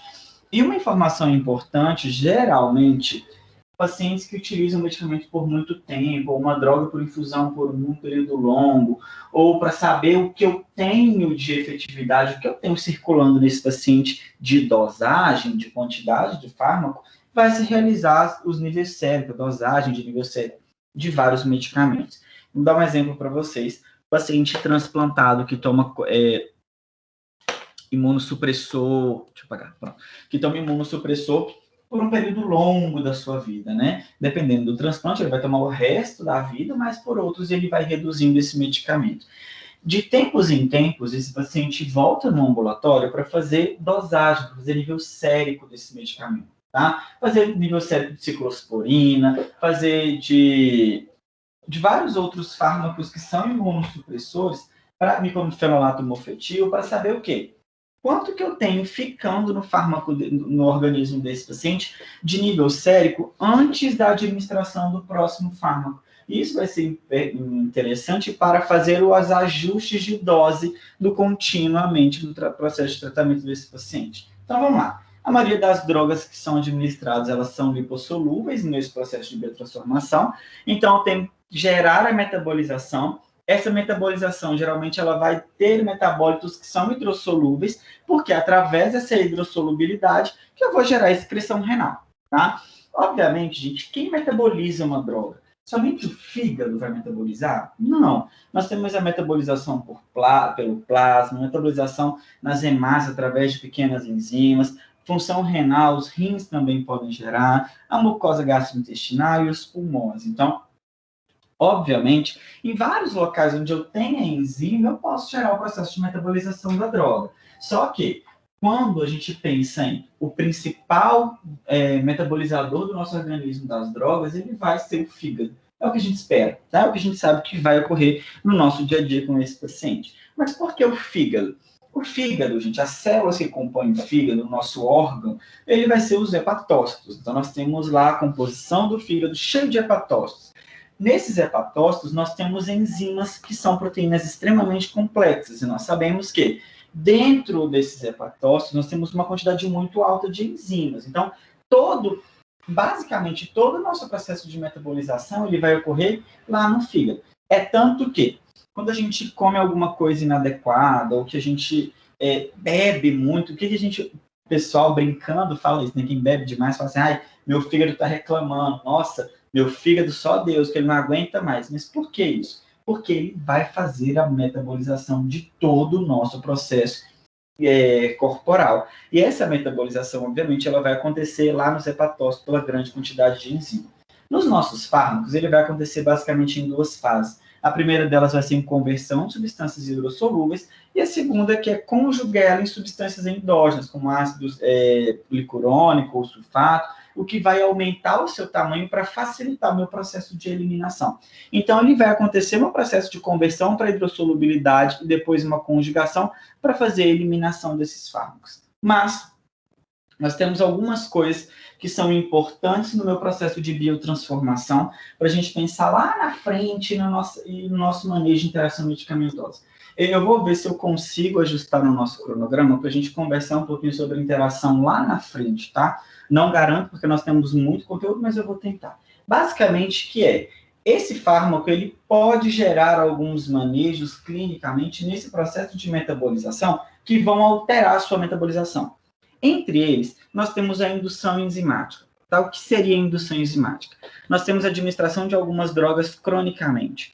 Então, o paciente toma durante muitos anos aquele fármaco. Eles estimulam esses hepatócitos. Então, lá nesses hepatócitos, esse medicamento começa a gerar estímulo. Com isso, eu tenho uma produção aumentada de enzimas que vão metabolizar essas drogas. Essa metabolização, então, se o meu organismo estimulou e aumentou a produção enzimática, o que eu vou ter de alteração clínica com o meu paciente? Aumentar a minha metabolização do fármaco. Então, eu tive uma indução enzimática. E essa indução, o que ela vai acelerar para a gente? O metabolismo da droga. Então, vai ser necessário ajuste terapêutico com o decorrer dos anos para que continue mantendo o mesmo efeito terapêutico. Tá? Então, eu preciso desse ajuste. E, obviamente, ele pode aumentar o metabólico, isso é importante a gente pensar. Por quê? Se está aumentando a dose do fármaco, o que vai aumentar? O que vai aumentar em associação a isso? Vai aumentar os meus metabólitos. E o que a gente tem que preocupar com isso? O meu metabólico ele pode ser tóxico. Então, quando está pensando nesse paciente, que é uma grande complicação desses pacientes polifarmácia, né, que fala aquele paciente que toma uma grande quantidade de medicamentos, principalmente quando vai acontecer isso, aquele paciente idoso, a gente tem que preocupar com essas dosagens e principalmente nesse efeito terapêutico da droga, tá? Além disso, nós temos, além da indução, a inibição enzimática. A inibição enzimática, ela vai acontecer no uso concomitante de duas ou mais drogas que podem competir pela mesma enzima, tá? Se elas estão competindo pela mesma enzima, o que vai acontecer? Uma inibição. E pode ser necessário, através disso, reduzir a dose do fármaco. Por quê? Elas estão competindo pela mesma enzima, tá? Vamos pensar, é como se tivesse... Eu dei esse exemplo, gente. Eu vou falar ele, mas eu vou explicar o porquê que depois que a aluna me falou isso, eu falei que está errado. Se eu tenho uma boca e eu tenho um pedaço de pizza e um hambúrguer, eu vou conseguir comer os dois juntos? Não, eu como um, eu como o outro. A aluna me falou que consegue, se eu colocar a pizza dentro do hambúrguer e você morder os dois. Realmente, está certo, né? Não vou discutir isso. Mas a ideia é o seguinte, se eu tenho uma boca e eu tenho um hambúrguer e uma pizza, Idealmente, o que eu vou ter que fazer? Eu vou comer devagar não, mas eu vou comer separadamente. O meu processo de inibição enzimática vai ser muito parecido com isso. Eu tenho uma enzima que ela vai metabolizar, ela vai fazer o seu processo de metabolização de uma droga, mas tem a outra que está esperando. Então, isso vai gerar um acúmulo e o que a gente precisa preocupar? Na dose final, porque essa inibição ela pode ocorrer, por exemplo, no hepatopata, que nos pacientes desnutridos, em algumas dietas hipoproteicas, que se eu reduzo a proteína no meu paciente, no meu usuário, o meu paciente ele pode ter dificuldade no meu processo de distribuição e acumular fármaco livre, então vai gerar uma metabolização que pode competir entre elas. E algumas doenças cardiovasculares graves, elas também podem ocorrer, obviamente, pela minha redução de distribuição do fármaco. Mas qual que é o principal problema disso? Intoxicação, tá? E reações adversas. Então, e um clássico disso, os nossos pacientes hepatopatas, e engraçado, transplante de fígado, o paciente que está muito grave esperando transplante de fígado, encefalopatia hepática, ela vai ocorrer nesse paciente, que ele começa com alguma alteração neurológica decorrente de acúmulo de metabólito no organismo. E isso é importante a gente pensar, porque clínicas muito específicas, nós trabalhamos os medicamentos de maneiras também muito específicas, tá? Obviamente, a gente não vai saber de tudo, isso aí nunca a gente vai saber de tudo, mas o que a gente precisa preocupar nesse conteúdo aqui se eu estou trabalhando com um paciente hepatopata, eu preciso saber as particularidades daquele paciente, a mesma coisa nos demais, como, por exemplo, o paciente renal. Chegamos, então, na nossa excreção. A excreção é mais fácil. A excreção, a gente sabe como funciona. Então, vai ser a eliminação da droga do corpo, tá? Depois que ela gerou o seu processo de metabolização, ela já vai ficar hidrossolúvel, então a gente já consegue liberar esse medicamento na corrente sanguínea para que ele gere no processo de eliminação. A maioria vai ser excretada pelos rins, geralmente é o que vai acontecer. Os órgãos que podem gerar são os rins, intestino, pulmões e pele, e a circulação enterohepática, ela vai ser alguns metabólitos que serão liberados na bile também. Mas, em sua grande maioria, os nossos fármacos eles serão liberados através de função renal. Esses fármacos liberados pela bile, como que vai acontecer? Ele vai ter liberação lá pelo meu intestino e esse fármaco por uma excreção fecal, tá? Não é o muito usual, mas ele pode ocorrer. Basicamente, o que a gente tem que lembrar dessa excreção, como eu já falei para vocês, pacientes em particular, pacientes com uma clínica muito específica, a gente precisa preocupar em como vai gerar isso. Então, um paciente com insuficiência renal ou uma doença renal grave, tanto crônica quanto aguda, ele vai comprometer o processo de excreção. Somente do fármaco? Não, ele vai comprometer a eliminação de todo o nosso metabólito. Com isso, ele pode causar acúmulo da droga. Por quê? Se eu não estou eliminando o fármaco, o que vai acontecer? Se eu não estou eliminando aquele composto, o que vai acontecer? Eu vou acumular ele. Ele pode gerar efeitos graves no meu paciente. Então, o paciente renal, gente, vocês vão ver que é tudo extremamente controlado de medicamento. Não é um paciente que a gente pode falar, não, menino, toma uma antipirona aí para dor de cabeça que está tudo resolvido. Porque a gente precisa exatamente saber como que funciona a função renal desse paciente. E para isso, chegamos no grande boom da nossa aula de hoje, tá? Gente, respira, tá? Que agora eu preciso que vocês entendam devagarzinho, tá? Espera aí, só um minutinho, gente.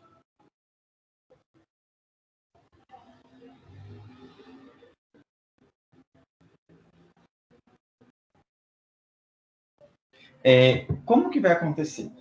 Vocês ouviram falar em nível sérico, biodisponibilidade, quando eu tomo um medicamento, ele vai circular em perere para pororô, mas o que a gente precisa lembrar, o que a gente vai entender desse manejo? O nível sérico. O nível sérico das drogas é uma determinação laboratorial da quantidade de uma droga no sangue. E por que eu preciso saber isso? Essa quantidade que vai gerar o meu efeito, vai gerar o que eu quero de medicamento. Se eu tomo um medicamento, uma quantidade muito pouquinha, vamos dar um exemplo. Você está com muita dor de cabeça. Ao invés de tomar 40 gotas de dipirona, você só tomou 10. Será que você vai gerar efeitos? Será que sua dor de cabeça vai passar? Provavelmente não. Por que não? Porque eu preciso de uma concentração mínima para alcançar efeito. Mas da mesma forma, se eu estou com dor de cabeça, ao invés de tomar 40 gotas, nossa, minha cabeça está doendo muito. Eu acho que eu vou tomar o frasco inteiro de dipirona. Aí você toma tudo. Quer dizer que você vai gerar um efeito e a sua intensidade pode ser muito alta e ter efeito tóxico.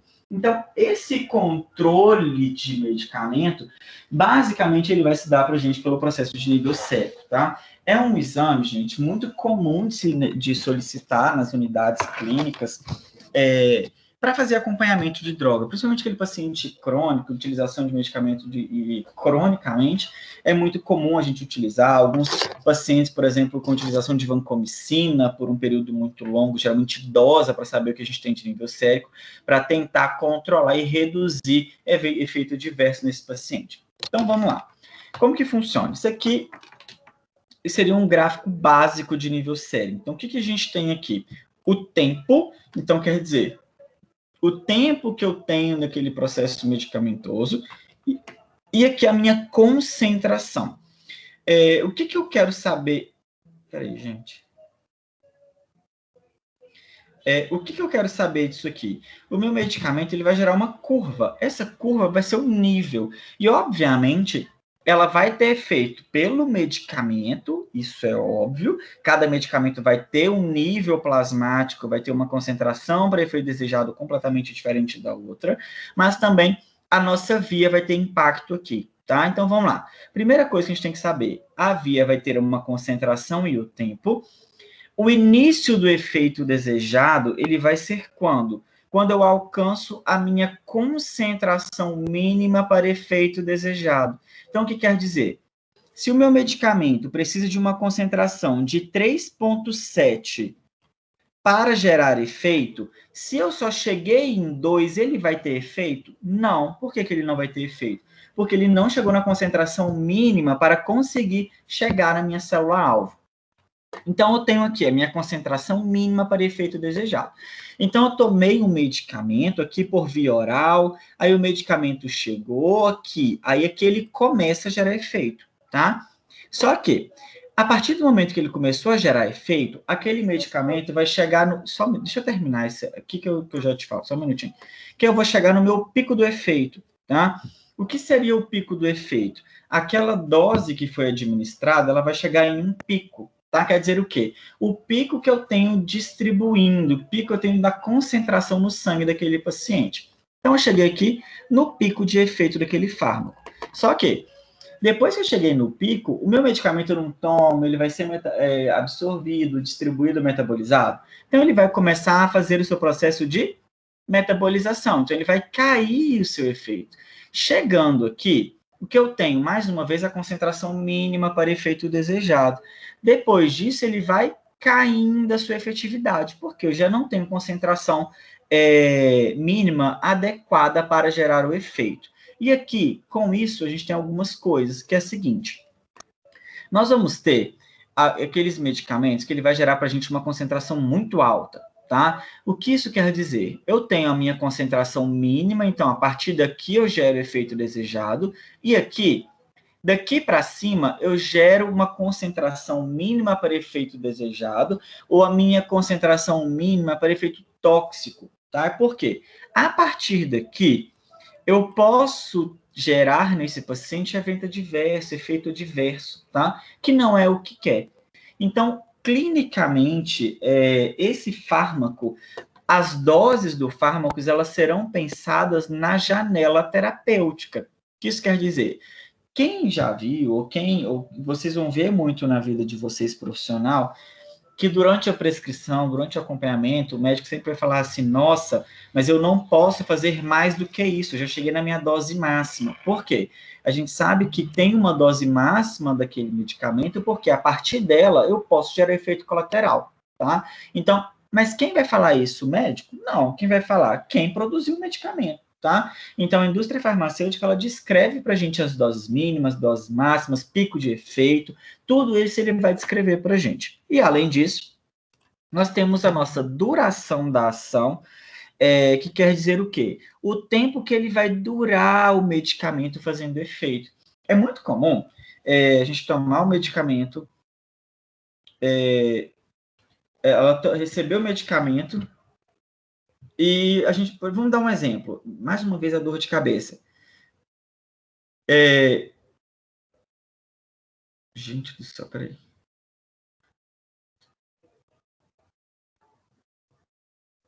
Pronto. Basicamente, a gente pode... Vou dar um exemplo. Eu estou com dor de cabeça agora. Ai, dor de cabeça de novo. Só estou falando de dor de cabeça, daqui a pouco até eu vou ter. Estou com uma dor no meu dedo, tá? Bati o dedinho lá no sofá e tá doendo demais. Vou começar a tomar um remédio, vou tomar um remédio para dor. Tomei agora, ele vai começar a fazer um efeito daqui a pouco. Ele começou a fazer o efeito, então parou a dor, tá? Aí vai chegar um momento que eu não vou sentir dor nenhuma, provavelmente, e depois ela vai começar a cair. Aí deu 3 horas que eu tomei o remédio, ele começou de novo meu dedo latejar, aí devagar eu fui começando a sentir uma dorzinha incômoda, e depois ele volta a doer de novo. Quem que vai definir isso? A duração da ação do fármaco. Alguns fármacos a gente vai ver que ele tem um efeito prolongado, então tem uma duração de uma ação longa, e tem outros que não vão ter uma ação tão duradoura assim, tá? E obviamente isso vai depender do fármaco, da sua concentração, da metabolização desse fármaco, e obviamente ele vai gerar intensidade. Então qual que vai ser a intensidade do efeito? Vai ser o pico que esse fármaco chegou pra gente, que vai ser a sua intensidade que vai gerar daquela droga, tá? Pode perguntar, meu bem. Agora eu falei. Só para saber assim, se eu não estou confundindo, que essa duração de ação, essa metade assim, do início do efeito, pode falar que é o tempo de meia-vida ou não? Então, o tempo de meia-vida vai ser o tempo de metabolização, tá? Da metade daquele fármaco. Então, eu posso ter um fármaco que ele gerou a sua metabolização em 50%, mas que ele ainda gera uma dose de concentração mínima para efeito desejado, tá? Então, te dar um exemplo. Eu posso ter uma concentração, um efeito desejado mínimo aqui, ó. Se eu metabolizei a metade do meu fármaco, eu ainda estou aqui. Então, o que isso quer dizer? Eu tive o tempo de meia-vida do fármaco que gerou a minha metabolização, mas ele não chegou na concentração mínima para efeito, tá? Mas ele vai gerar uma metabolização. Então, o nível sérico, quando a gente pensa na metabolização... da quantidade de fármaco administrada, né? Também da quantidade de fármaco, mas depender da metabolização, porque o meu tempo de meia-vida, o seu conceito é o tempo de metabolização de 50% daquele medicamento, tá? Clinicamente, a gente vai usar ele muito como um parâmetro para fazer a posologia, né? Então, aquele medicamento vai gerando de 8 em 8 horas, de 6 em 6 horas, ele vai pensando tanto na concentração mínima, quanto na metabolização. Porque se eu tenho... Entendi. Entendeu? Porque se eu tenho, por exemplo, um fármaco que tem uma metabolização muito acelerada, vou te dar um exemplo. Por exemplo,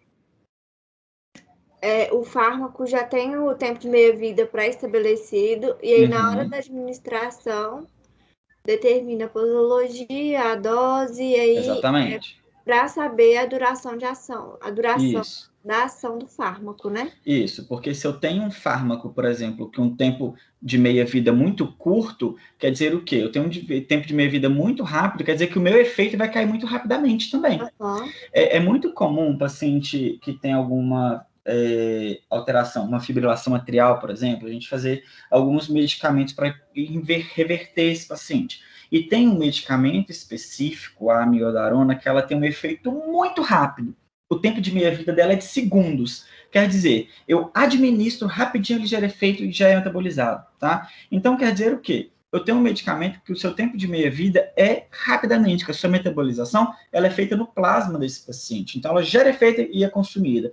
Se eu sei que ele tem um tempo de meia-vida muito curto, e obviamente o seu efeito desejado também vai ser muito rápido, isso vai gerar para a gente uma inefetividade. Mas a gente tem em contrapartida os nossos medicamentos de função neurológica, por exemplo, os nossos medicamentos, os IMAUs, por exemplo, os inibidores de monoenzima.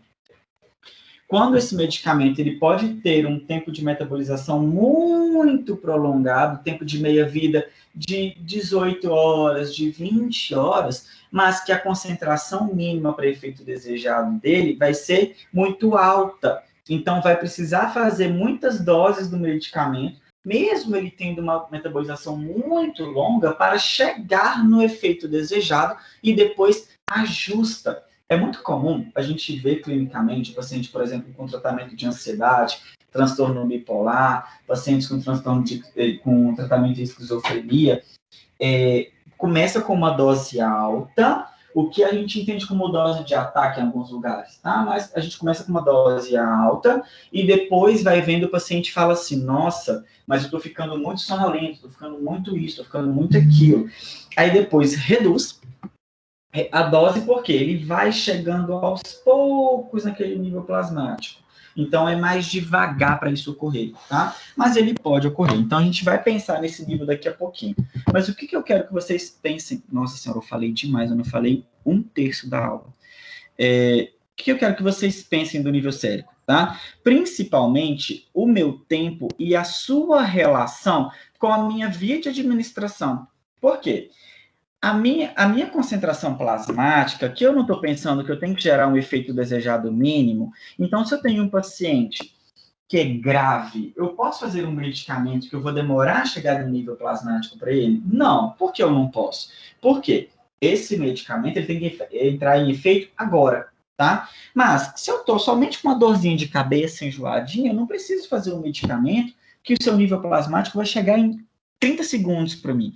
Então, eu consigo controlar isso. Então, aqui, nós temos concentração plasmática do fármaco, em contrapartida do tempo, e aqui algumas vias para a gente conversar e para a gente tentar entender isso. Que é o seguinte.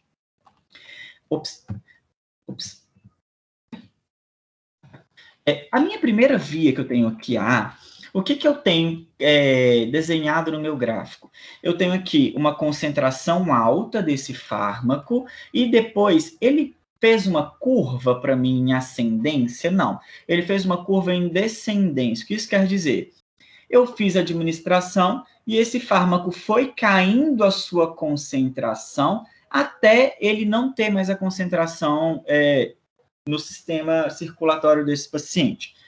Essa via, se eu fiz um medicamento, eu já estou na minha concentração plasmática lá no talo, lá em cima naquele paciente, o que eu tenho aqui muito bem descrito, basicamente, nesse usuário? Que eu fiz um medicamento já em nível plasmático da quantidade que eu queria. Então, aqui eu administrei 10 miligramas, tá? Então, a quantidade que eu queria na distribuição corrida era 10 miligramas. Então, aqui eu fiz provavelmente um medicamento em bolos. O que isso quer dizer? Eu fui lá, preparei o medicamento em uma seringa, uma ampola, por exemplo, de Buscopan, e administrei no meu paciente, tá? Se eu administrei aquela dose, quer dizer que eu fiz uma dose aqui em cima. Então, ela já começou com a minha concentração lá no alto. Mas, eu vou continuar administrando? Não. O que isso quer dizer? A minha dose vai sendo metabolizada, metabolizada, metabolizada até ela acabar, tá? Mas aqui, nós temos uma outra curva nesse gráfico, que é a curva B. O que essa curva B está dizendo para a gente? Que eu administrei um medicamento nesse paciente e ele começou a subir a sua concentração rápida, então a gente consegue ver pelo tempo aqui, ó, ele demorou muito pouquinho para a sua concentração subir. A sua concentração foi subindo, subindo, subindo, subindo, subindo, e depois que ela subiu, ela atingiu o pico de efeito, aí ela começou a cair, tá? O que a gente tem aqui de importante, então? Será que foi feito um bolus nesse paciente? Provavelmente não. Por quê? Eu tive a minha concentração subindo aos poucos nesse paciente e depois ela foi gerando a metabolização até acabar o que eu tenho de nível plasmático nesse paciente. Mas, o que a gente tem aqui descrito nessa curva? Se é uma curva que eu não... rapidamente ela começou a fazer a absorção, então é uma via que pode ter sido feita administração subcutânea? Pode. Pode ter sido feita uma administração intramuscular? Sim. Pode ter sido feita uma administração em mucosa? Sim. Então, aqui, eu tenho uma administração que ela é rápida. O que isso quer dizer? Ela foi gerando a absorção sublingual, vou colocar um exemplo sublingual, rapidamente ela chegou à sua absorção, mas até ela gerar o efeito. Então, aqui, eu tive um espaço até chegar no pico de efeito desse fármaco, o que eu não tive no A. tá? Então, aqui eu tive uma curva de concentração plasmática que ela teve efeito, ela teve impacto na minha via de administração. E vai ser a mesma coisa que a gente observar no C. Só que qual a diferença do B para o C?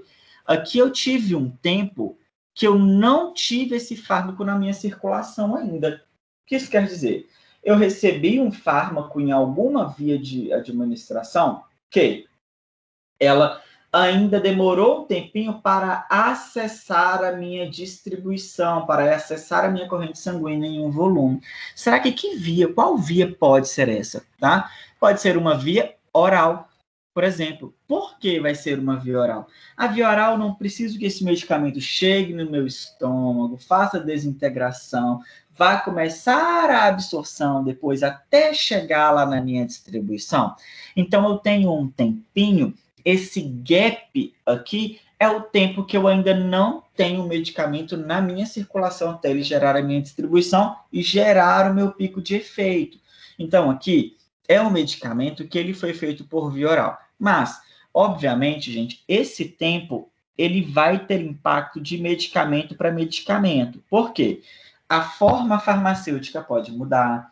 O meu processo, todo aquele que a gente conversou, que pode gerar impacto na absorção do medicamento, ele vai gerar uma alteração nessa curva, tá? Mas, basicamente, a gente sabe que se eu engolir glute, agora um comprimido, uma dipirona, se em 1 minuto ele não vai começar a fazer efeito. Ele tem esse período que ele vai gerar a absorção aos poucos, tá? Então, aqui, a minha curva, ela demorou um pouquinho mais para subir. Mas nós temos a D.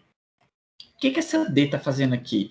Se a gente observar, é como se o medicamento ele fosse gerando não uma curva, mas um platô. O que isso quer dizer? A gente consegue observar que com o passar do tempo, ele vai chegando em uma concentração estável, ele vai gerando um platô para a gente de absorção.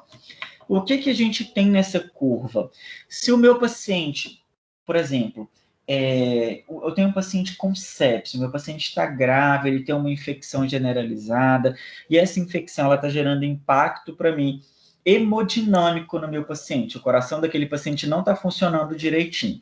Então, eu vou colocar uma droga, vou colocar um medicamento nesse paciente, que ele vai gerar uma infusão contínua. O que isso quer dizer? Eu vou colocar lá ligado nesse paciente e ele vai fazer uma infusão contínua durante todo o tratamento daquele paciente. O que essa infusão contínua está fazendo para a gente? Ela está gerando, eu comecei aqui a dose venosa contínua, e essa dose foi ajustando, chegando até ela gerar um platô, tá? Quando eu vou ter mudança nessa curva? Quando eu desligar a administração contínua. Eu desligo a administração contínua, ela vai cair. Nossa Senhora. Ela vai cair. Então, aqui eu tenho, na verdade, uma curva que ela vai ser muito contínua enquanto eu tiver administração do fármaco na concentração e na vazão que foi mantida. Então, se eu estou fazendo um fármaco que vai ser feita por 0,3 microgramas por hora de infusão nesse paciente, por 10 ml hora, que vai gerar 3 microgramas por hora. Se essa infusão for mantida durante toda a infusão e a concentração, ela vai gerar essa curva. Nossa, mas o paciente está ficando mais grave, então eu preciso aumentar para 0,6 microgramas por quilo, né, quilo-hora. Então, aqui, o que vai acontecer com essa curva? Ela vai subir e ela vai mantendo a sua infusão, tá? É tanto que vai chegar em algum momento que o paciente pode não responder mais, mesmo com a dose máxima do medicamento, e precisa atrelar outro fármaco para gerar esse efeito no paciente. Oi. Achei que era comigo, só deixa eu não ligar. Oi. Tá me escutando? Agora eu tô. Platô, seria o que mesmo? Só para... O platô é quando eu chego em uma concentração que ela vai se manter contínua, ela vai gerar essa linha retinha aqui, ó. A gente tem platô em algumas coisas. É tipo uma estabilidade, tá? Então, ele vai gerar uma curva reta, uma estabilidade daquele medicamento durante todo o seu processo de infusão. Geralmente, esse platô ele vai acontecer em medicamentos, por exemplo, crônico, de infusão contínua. Então, é muito comum você buscar esse platô, buscar essa estabilidade na infusão de crônicos, por exemplo, de medicamentos crônicos. Então, o paciente utiliza algum ansiolítico continuamente, crônico, todos os dias ela toma um medicamento, ele vai chegar em um platô. E qual que é aquele platô? O que a gente quer com isso? É aquela estabilidade clínica do paciente, o efeito terapêutico que eu quero, com uma dose adequada, que vai manter um nível sérico adequado com o seu efeito adequado. Isso aí é o que seria o ideal. A gente sabe que é bem difícil trabalhar com esse ideal no mundo, né? Na verdade, para qualquer coisa da vida. Mas, basicamente, é uma estabilidade daquela concentração. Aqui, basicamente, a mesma coisa, a mesma lógica de curva. Então, eu tenho uma curva A e uma curva B. A minha curva A, eu tenho um medicamento que já está lá na minha concentração máxima e ele foi caindo essa dose com o tempo. E aqui a minha curva B. A minha curva B, ele começou no tempo 0 e depois ele foi subindo, chegou no seu pico de efeito e foi caindo essa concentração. E aqui a mesma forma, só que aqui eu tenho descrito a minha faixa, a minha janela terapêutica. A minha janela terapêutica quer dizer o quê? Eu cheguei naquela dose que eu quero para gerar efeito. Foi feita a concentração, esse medicamento foi administrado. Coloca no mudo para mim, por favor, meu bem. Obrigado. Foi feito sem problema, é porque o cachorrinho late aí, se a Margarete aqui ouvir, vai virar uma zona de latição de cachorro. Então, deixa no mudo, por favor. A concentração sérica, então, ela foi feita aqui, por exemplo, a intravenosa ou endovenosa. Então, essa vai chegar na janela terapêutica, já vai chegar na concentração que eu quero desse fármaco. Parei de infundir, ele vai caindo a sua concentração. E vai ser diferente a VO, tá? Que a VO a gente vai chegando nessa concentração. Lembrando, gente, que não é todo fármaco que vai chegar com uma dose na concentração que eu quero já, tá? Vamos dar um exemplo disso. Os nossos ansiolíticos, que é o mais clássico, os nossos medicamentos, os antibióticos, por exemplo. Por quê? A gente vai conversar um pouquinho daqui a pouco sobre o tempo de meia-vida, mas a gente sabe que esse fármaco que eu tomei por via oral aqui, ele chegou na concentração mínima? Não chegou, mas eu tomei somente uma dose. Quando deu 5 horas ou 6 horas, por exemplo, eu vou tomar de novo o medicamento. O que ele vai acontecer? Subir a concentração e cair. Tomei mais uma dose, subiu a concentração e caiu. Então, a gente vai buscar esse platô que é o quê? As doses contínuas do medicamento, que vai ser a posologia daquela droga, para alcançar a janela terapêutica e manter o nível plasmático correto. Porque o que a gente fala aqui? Não posso deixar... Espera aí, gente, só um minutinho. Por que a gente não pode deixar de tomar o medicamento na hora certa, na posologia correta? Por quê? Se o medicamento ele ia manter, eu não tomei, eu pulei uma dose, o que vai acontecer? Ele vai cair da janela terapêutica. Então, eu paro de ter efeito daquela droga. E na antibiótico terapia isso é muito grave para a gente, mas não somente lá, né? Dentro de uma terapia intensiva, se eu reduzo o efeito de um fármaco, isso pode custar a vida do meu paciente e também alguma outra coisa. Eu parei de tomar remédio, vou sentir dor. Eu parei de administrar, eu vou sentir dor. Eu parei de administrar um ansiolítico, eu vou começar com crise de ansiedade. Então, a posologia ela vai gerando para a gente essa efetividade dessa droga. Tá? Chegamos, então, no nosso tempo de meia-vida. O tempo de meia-vida sérica, gente, basicamente, é o tempo necessário para a concentração sérica diminuir em 50%. Então, eu vou ter diminuição de 50% da dose daquele medicamento. Ela também é conhecida como tempo de vida de eliminação. Ela determina, basicamente, a velocidade de metabolização da droga e da sua excreção. Então, vocês vão ver que todos os fármacos, eles vão vir descrito na bula, tempo de meia-vida, tá? Tempo de meia-vida do fármaco é de 30 segundos. Tempo de meia-vida do fármaco são 36 horas. Tempo de meia-vida do fármaco são de 8 horas. Então, ele vai descrever para a gente esse tempo que o meu organismo gasta para fazer a metabolização de 50% daquela concentração. E uma droga com uma meia-vida curta, ela requer administrações mais frequentes do que uma droga com tempo de meia-vida muito longo.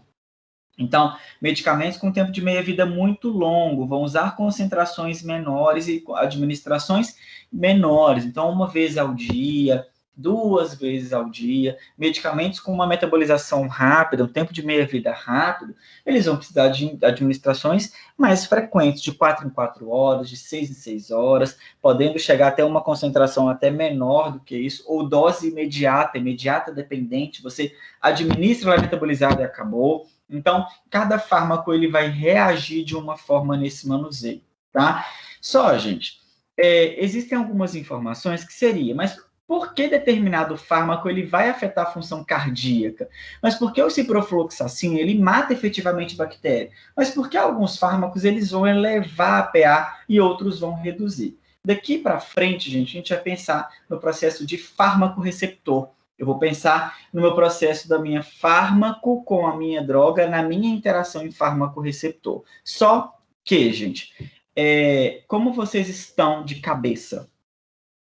Porque o que eu quero saber? Agora a gente vai entrar em um mundo novo de informações. Só que a nossa aula ela foi bem puxada até agora. Eu quero saber se vocês têm cabeça para a gente continuar, porque a gente não está nem na metade do material. Eu quero que vocês entendam isso de uma forma efetiva.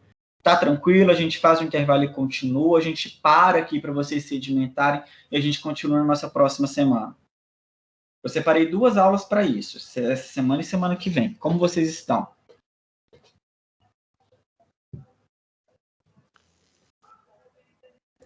Eu acho melhor fazer uma pausinha e ver como é que vai ser na volta. Tá, porque Professor, Oi. eu prefiro deixar para a próxima aula, até mesmo para a gente conseguir dar uma lida nesse slide todo e assim, filtrar tudo isso que foi colocado, porque é muita coisa. É muita coisa. É muita coisa. Então, eu geralmente deixo 2 aulas, gente, exatamente por isso. Porque é um conteúdo muito condensado para vocês entenderem. Então, a gente vai fazer o seguinte, tá? A gente para aqui hoje e a gente faz o nosso processo de farmacodinâmica na nossa próxima aula, que é muita coisa, inclusive, também. Mas o que eu quero que vocês pensem na próxima aula? Na semana que vem, a gente vai voltar nesses gráficos aqui, tá? Então, durante a semana, eu quero que vocês vão pensando nesse nível sérico, pensando nessa concentração, pensando nessa janela, para que a gente volte nesse conteúdo semana que vem. Eu vou passar um pulo, se vocês tiverem ou não dúvida nesse gráfico, para a gente entrar na nossa farmacodinâmica, tá? Que a farmacodinâmica é um mundo de coisas que a gente precisa desse conteúdo. Por quê? É a partir dele que a gente vai entender como que a droga vai funcionar daqui para frente, certo? Essa aula, ela está em 2.2 ou 2.1? Ou 1.2?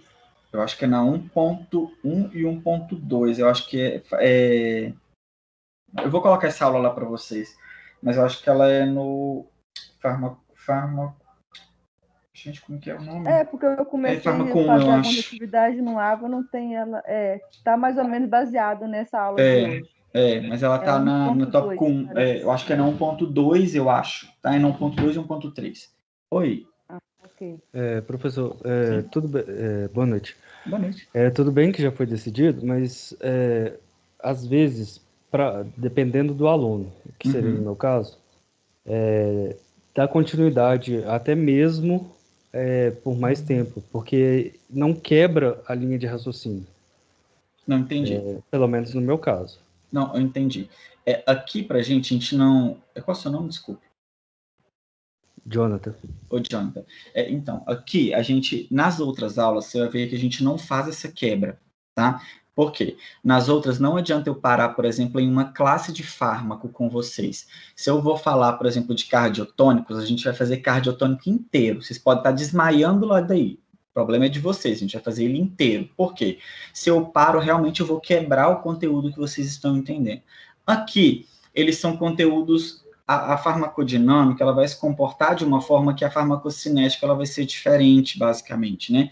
Então, a gente está falando de etapas que elas são metodologicamente muito bem soltas, sabe? A gente consegue lidar com elas de uma forma muito diferente. Porque você vai ver que, a partir de agora, a gente vai falar de receptor do fármaco. Então, a gente não vai precisar pontualmente lembrar da absorção desse medicamento, mas sim da interação que ele vai gerar no meu fármaco. Então, aqui, a gente não está quebrando o raciocínio de vocês nessa aula, não, tá? O que vai ser diferente, Jonathan, nas demais. Depois desse medicamento farmacodinâmica e cinética, o nosso conteúdo são dos medicamentos que fazem interação no meu sistema nervoso central. Então, vocês vão ver que é um conteúdo enorme que a gente não para. A gente vai fazer intervalo e volta para continuar o material. Porque se eu paro, por exemplo, em um tipo de receptor e falo do outro na outra semana, vocês ficam perdidos. Mas aqui a gente consegue fazer essa pausa para vocês entenderem melhor. Entendeu? Ô, John, qual que é a diferença de Entendi. da matéria farmacologia para farmacologia dos sistemas? Ô, meu bem, Oi?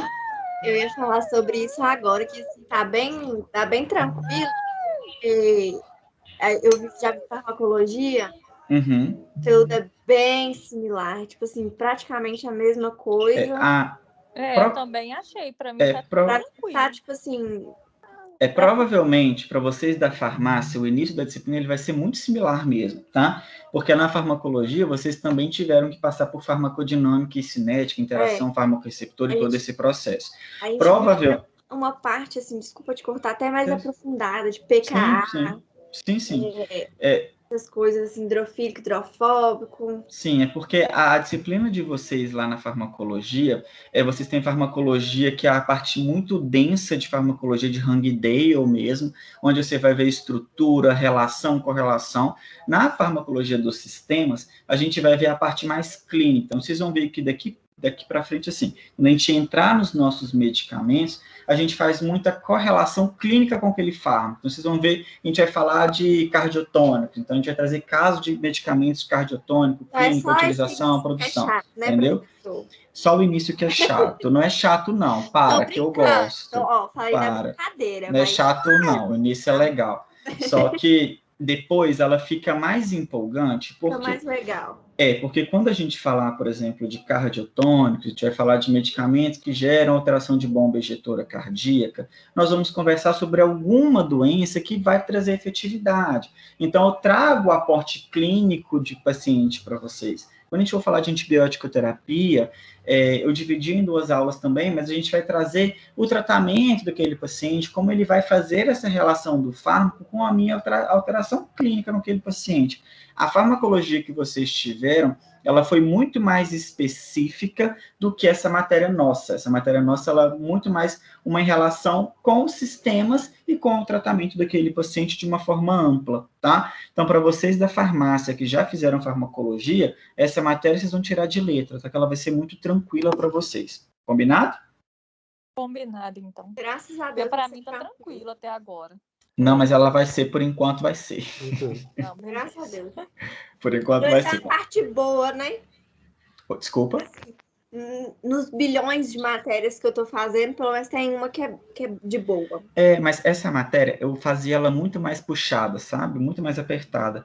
Só que, nesse modelo que a gente tá, eu optei por deixar ela o mais leve possível, para que vocês entendam de uma maneira mais leve, e obviamente vocês da farmácia vão ter um aporte muito mais específico no curso de vocês em várias outras matérias, mas para a gente não fazer um conteúdo muito maçante para vocês e que vai deixar a matéria muito chata, sabe?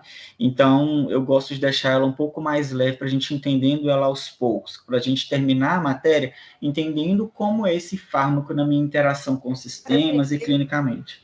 Eu tô suspeita para falar, porque eu fiz farmacologia e para mim foi, tipo assim, um sucesso. Eu super entrei de cabeça no conteúdo, achei super bacana. Então, assim, é uma matéria amorzinho para mim, né? Farmacologia não é uma matéria que foi 1000 amores para mim na graduação e nem no mestrado, não, sabe? Mas, de qualquer forma, é uma matéria que eu tento adaptar ela a um modelo mais suave, vamos dizer assim, porque ela não é suave, tá? Mas eu tento deixar ela um pouco mais tranquila para vocês, mas é um conteúdo que a gente vai conseguir muito tranquilamente lidar com ele. Viu, gente? Mas aí na semana que vem, então, a gente volta, fármaco-receptor, é um conteúdo grande e a gente vai até acabar esse conteúdo e fim. Aí a gente já volta dentro das classes. A gente vai conversar sobre as classes, interação, processo de medicamentoso e clinicamente como que vai desenvolver esse manuseio. A gente traz vários casos para vocês no dia a dia. Combinado? Professor, e o Oi. material de slide da aula tá onde mesmo? Que eu não consegui Os encontrar no slides? Asa. Isso. É porque eu não coloquei ainda. Eu coloco toda vez que eu vou dar aula, eu reviso a aula, dou a aula, aí eu vou colocar ela para vocês. Então, vocês não vão ter acesso a ela antes da aula, não, tá? Aí, agora que eu dei a aula, eu condenso ela e coloco ela para vocês. Mas eu vou colocando toda semana, tá bom? Tá bom, obrigada. Nada. Gente, mais alguma dúvida? Ah, gente, só uma coisa.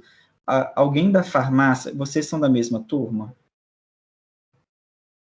Não, eu sou não. irregular. eu sou irregular Tá. também. São só vocês 3? Tem a Bruna também, que é da minha sala, mas eu acho que a gente já tá no mesmo grupo. O meu é irregular também. Tá, por que eu estou perguntando? Que eu tenho contato direto com o líder, porque como é uma turma de um período da enfermagem, então eu tenho contato com eles.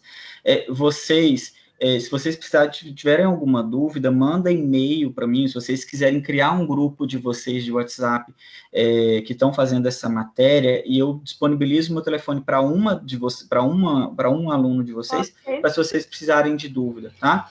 Eu te mando um e-mail, que aí eu disponibilizo meu telefone para você. Tá ótimo, vocês Você organizam. passa informações para mim e eu repasso para os meninos, porque a gente está no mesmo grupo de WhatsApp do 8º período. Então, combinado. Então fica resolvido. Então, perfeito. Aí vocês não ficam por fora, tá? Que eu faço mais matérias pela manhã. Tá, então você passa seu telefone.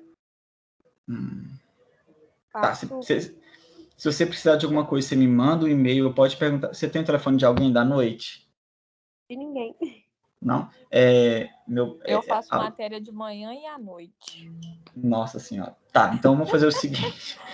Eu acho mais fácil. Eu faço à noite também, o meu tá no 4º período. De farmácia. Eu tô com o grupo do 4º. Isso. Tá. Ô, Talvez seja. Oi. Eu tô no grupo do 4º também, gente.